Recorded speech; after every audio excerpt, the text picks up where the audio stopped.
On this episode of Slainte, we travel to Cape Breton, Nova Scotia to visit Big Spruce Brewing. We'll learn how this wife and husband team found a tear-down property in rural Nyanza and turned it into a bustling community hub, serving up family fun, breathtaking views, and great beer at this local organic brewery.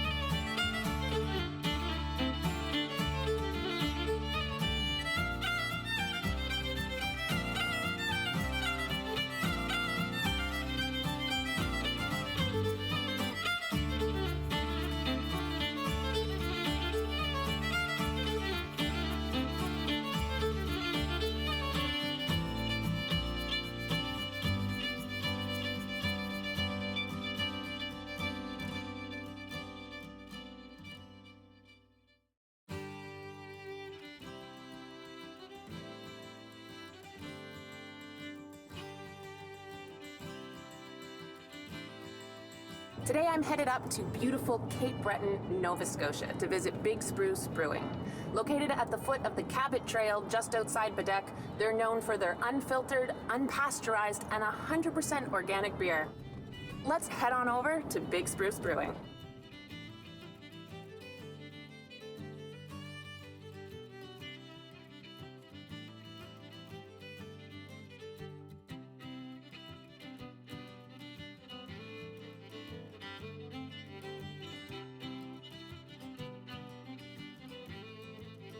As we arrive at Big Spruce Brewing, we meet up with Shauna, the office manager, to find out what brought her to the brewery and how the community has responded.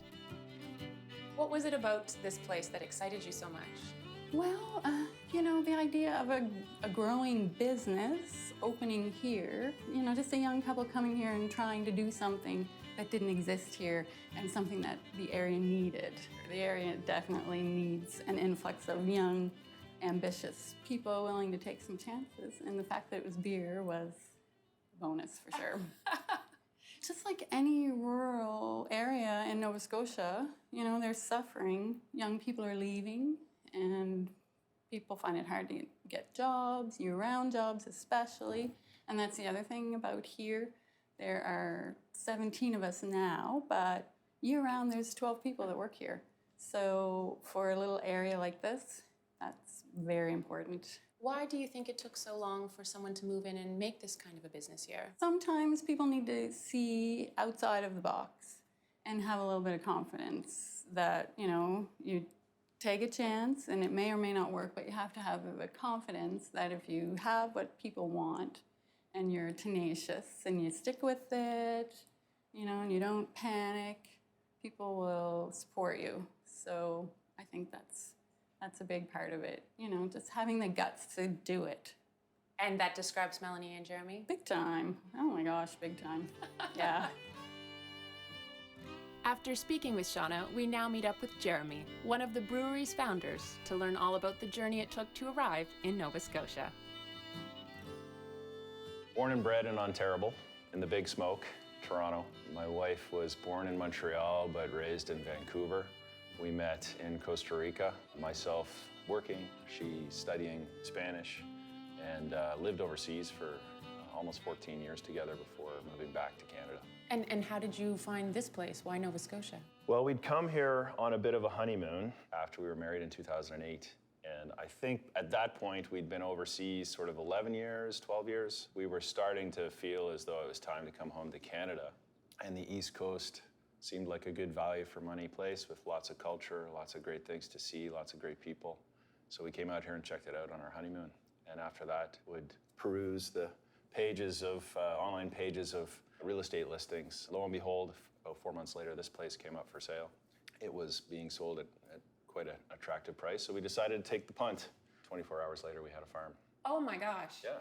Oh, that's much faster than I assumed. And we were really surprised, because I think we figured we were buying it at the bottom of the market, and in worst case, if it was something that we didn't like the look of, we could just turn around and flip. But as soon as we got here, we realized the house was worth saving, so we spent a couple of years renovating it, and then when we moved back the end of 2010, we started to think about what it was we were going to do to make a living up here. And that's where Big Spruce was hatched. So we started as just a 2-beer brewery, kitchen party pale ale and serial killer oatmeal stout. You know, nobody in Nova Scotia brews a year, or certainly when we opened, nobody brewed a year-round stout dark beer for the market. We walked into potential clients. If they had a dark beer, it was probably Guinness. It certainly wasn't Nova Scotian. So that was an opportunity to sort of very easily get something on tap somewhere. And you know, the quality of it and the mystique surrounding the brand kept it there. And it's probably one of the very few things we got right in our initial business plan. I mean, one of the craziest things people say to me is like, oh man, you guys got everything right. And I look at them, I'm like, hey, you want to read my business plan from year one? We got everything wrong, like truly. But we got it wrong for the right reasons. We were under capacity. We were unready for all of the sort of brand magnetism that we'd created. The place to pick up beer at the brewery was at the back door, where now you have 2 10-barrel fermenters, and the sales area at the front was an office. Like we even just oriented the building incorrectly. So truly, like we got so much wrong, and we've spent sort of 4 or 5 years sorting that out, building the adjacent building, getting our production to the sort of level that suits the Nova Scotian market, suits what we've carved out for ourselves as a brand, and also, I think importantly, suits the lifestyle we want as brewery owners. You know, we don't want to be the biggest brand in Nova Scotia. We want to be the most sought after brand in Nova Scotia. Can you tell me a little bit about how you got drawn into craft brewing? Yeah, I remember my craft beer epiphany, and anybody that loves beer should have one. We walked into the Four Seasons Hotel Bar in Vancouver on vacation, and I sat at the bar with Mel and had a very tall, almost sort of half yard of a dark beer that to date has the best name for a beer in the history of the world in BC. It's called the Backhand of God. It's an Irish stout from Cronogue Ales in Sorrento, British Columbia. I just remember sitting there and polishing this thing off and having another and thinking, oh man, to be able to create something of this quality and this, you know, undeniable just attraction to an end consumer, and to have that feedback from them almost daily, that was what I was striving for. Craft beer as an industry provides that as an opportunity, provides that ability to be creative. It's great for culture. I think you know, a community brewery is the way many towns developed years and years ago, and with the Lysol generation, we've moved away from that, and everything's bigger, better, faster, huger, everything else. We got to go back in time a little bit to really sort of form and reinforce that which communities can rally behind. Next up on Slainte, we get the full tour of the brewery with Jeremy. Then we sit down and talk with Melanie to learn the importance of their organic and local mentality.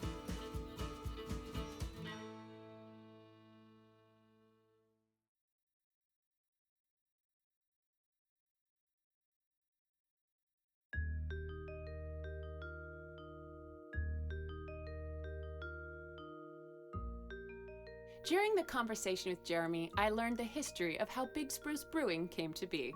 Now it was time to get a full run-through of how they create their beer.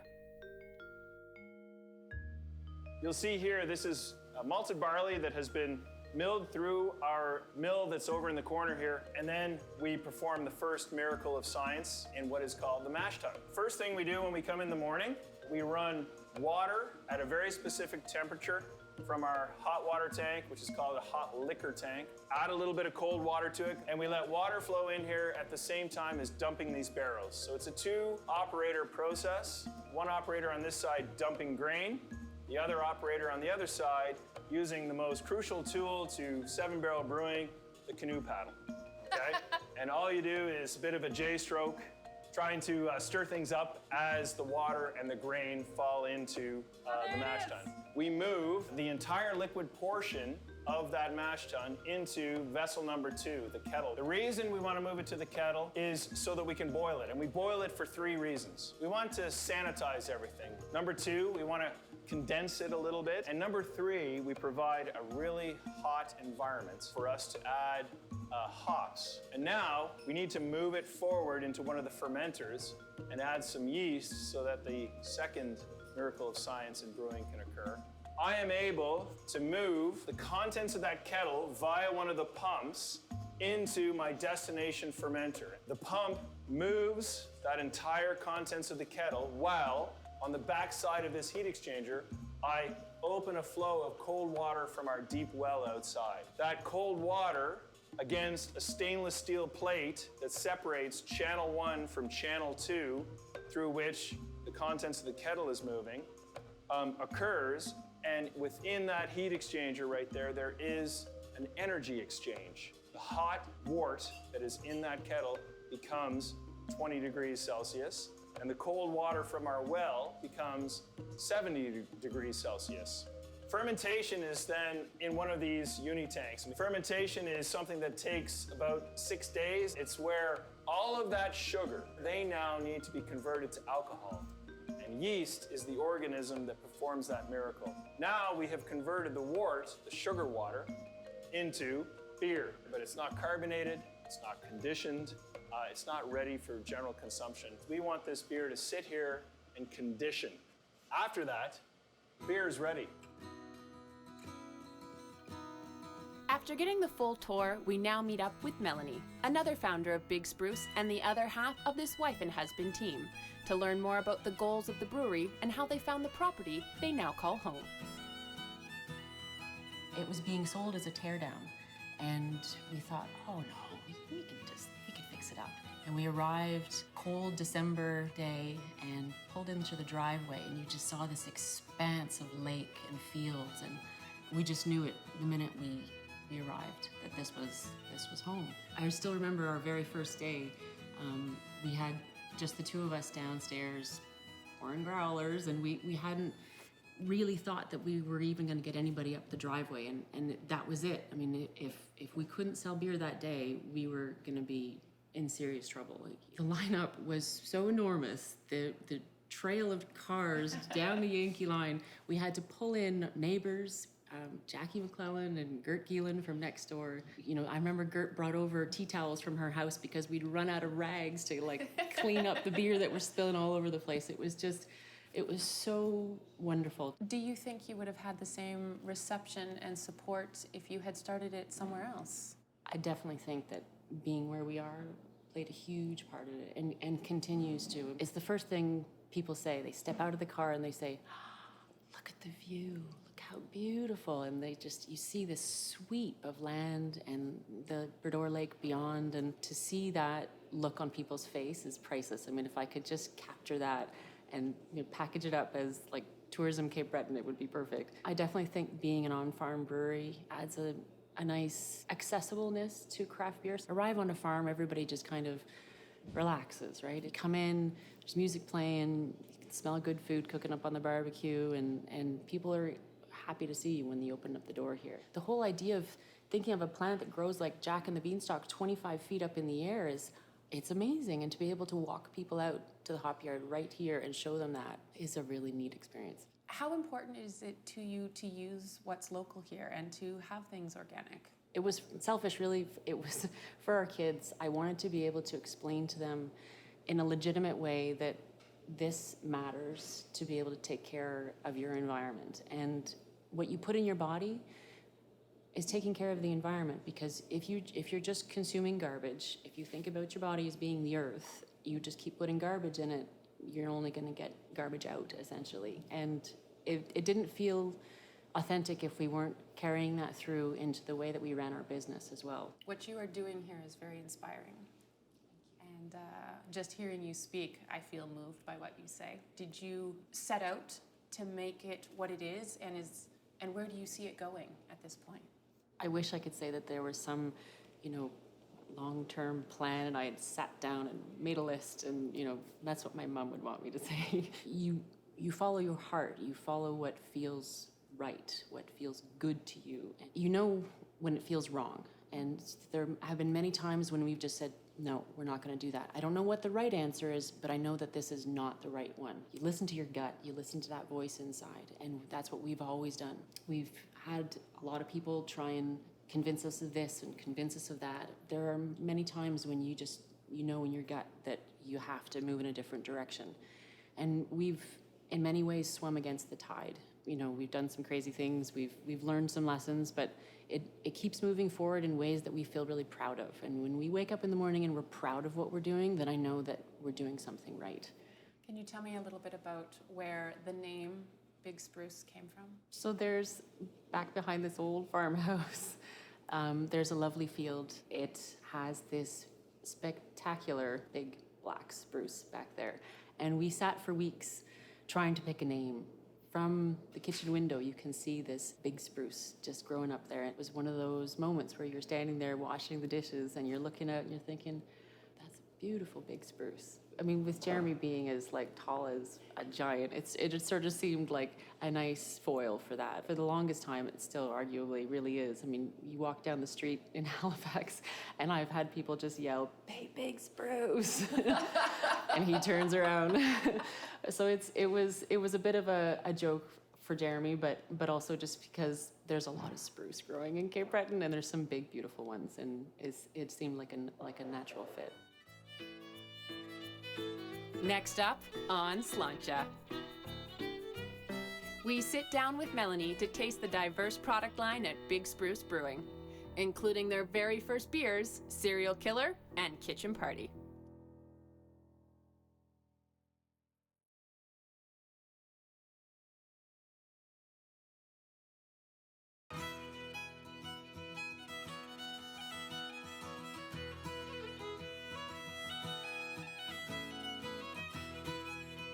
During our day at Big Spruce Brewing, it was clear this family-run business had become a welcome addition to the community around them.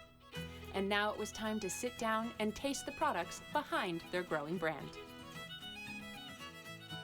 So we will start with Kitchen Party, which is a pale ale. And this was the very first beer. This was the beer that started it all. It was the beer that we sold on our very first day, and it's my favorite personally. It's got a lovely malty backbone to it. And it's just got a hop aroma of citrus and a little bit of pininess. It's a gorgeous, refreshing pale ale. Oh. You can smell it on the nose there. There's like pomegranate and a little bit of grapefruit. Oh yeah, I was still in the smelling mode and I just went to go for a drink. It really does kind of suck you in.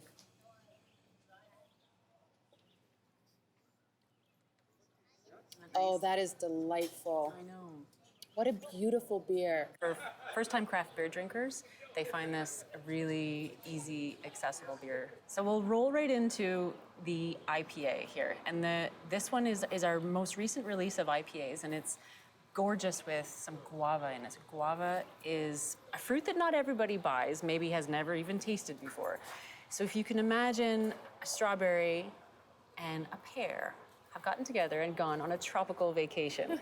This is what guava tastes like. There's almost virtually no bitterness to it. It's just, everything is just aroma of like tropical fruits. So you're tasting like mango and papaya and pineapple and guava, obviously. Beautiful. And the guava is that strawberry pear kind of combination. Sounds very refreshing. Oh, wow.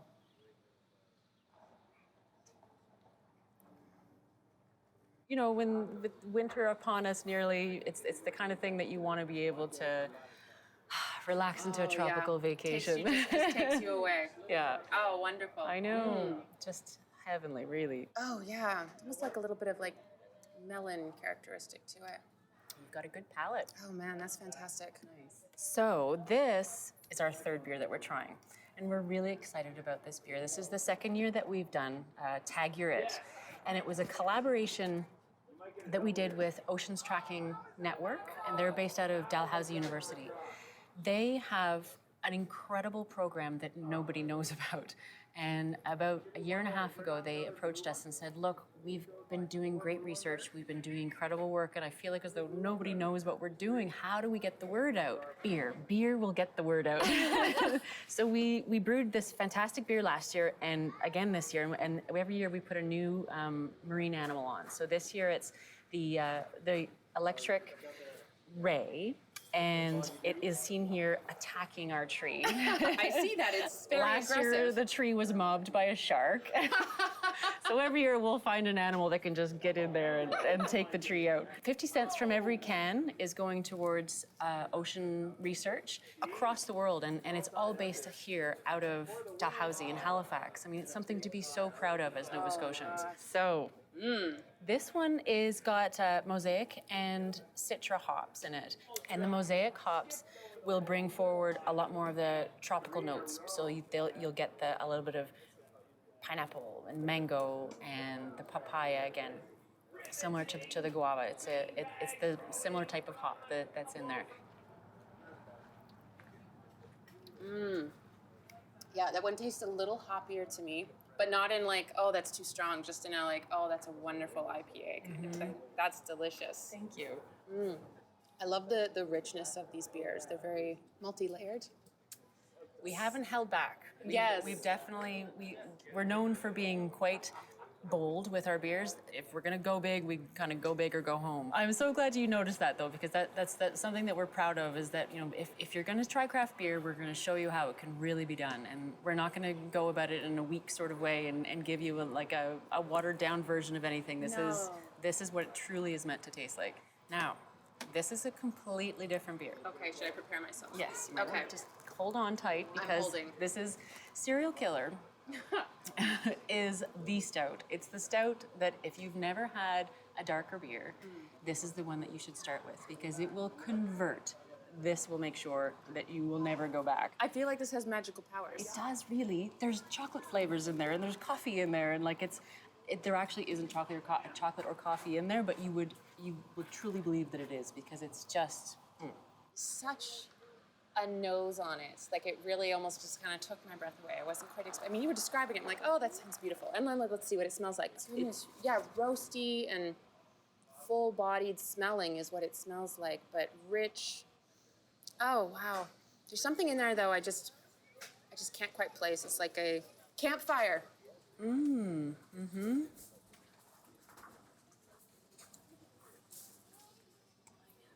Okay, I see what you mean. And I see why you called it Serial Killer. Because as soon as you taste it, you do get like that, almost like a cornflake kind of flavor, like a cereal, like that classic cereal. But it's got such a light feel, like on the palate, that you wouldn't expect from a darker expect stout. heaviness, and that's actually a complete misnomer about dark beers. know, Is that they are often much lighter than, like, these are considered heavier, more bold beers. The IPAs are the aggressive beers of the beer world. Stouts, they're your easy drinking best friend. They're the simplest beers to drink and to fall in love with. They're really just a dream. I mean, It's got such a bold flavor, and then it just kind of like washes away. Yeah. See? That is beautiful. Converted Yeah, right here. You didn't have to convert me, but I'm just gonna take you as a girl now.